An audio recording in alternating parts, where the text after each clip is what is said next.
બાજુવાળા રમેશભાઈ, એમને જોવો એ ક્યાંથી ક્યાં પહોંચી ગયા બોલો.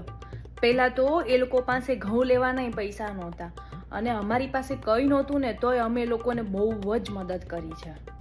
અને દિવાળીના વેકેશનમાં પાવાગઢ ને સાપુતારા નહીં, એ લોકોને તો દુબઈ, લંડન એ સાઈડ એ લોકો ફરવા જાય. પહેલાં એની ઘરવાળી આપણી સાથે સત્સંગમાં પણ આવતી હતી. હવે તો સત્સંગમાંથી ને કીટી પાર્ટી કરવા માંડી છે. ખબર ને કંઈક વીઆઈપી ગ્રુપ જોડે. ફેસબુક ઉપર ફોટા જોજો, સાડીમાંથી તો એ જીન્સ અને ટોપ પહેરવા માંડી છે. બાપ રે બાપ, હું તો આવું ન કરવો, મને તો ચકુડીના પપ્પા ખીજે.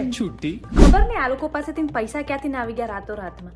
મને એવું લાગે છે કે આ લોકોએ છે ને કોઈકને ઊંધા રવાડે ચડાવી દીધા લાગે છે. પહેલા તો હું એ લોકોના ઘરે બેસવા જતી ને તો એ લોકો પાસે ચા પીવડાવવા માટે દૂધના પૈસા નહોતા બોલો.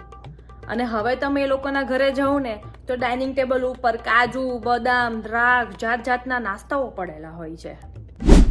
અને એના પાર્કિંગ લોટમાં 5 તો ગાડીઓ છે બોલો. અને મેં એને એવું પૂછ્યું કે આ ડાયમંડનો નેકલેસ ક્યાંથી લીધો, મેં ખોટો છે કે સાચો? તે કે ના ના સાચો છે, હજી કાલે જ લઈને આવ્યા છે તમારા ભાઈ કે 5 લાખનો બોલો.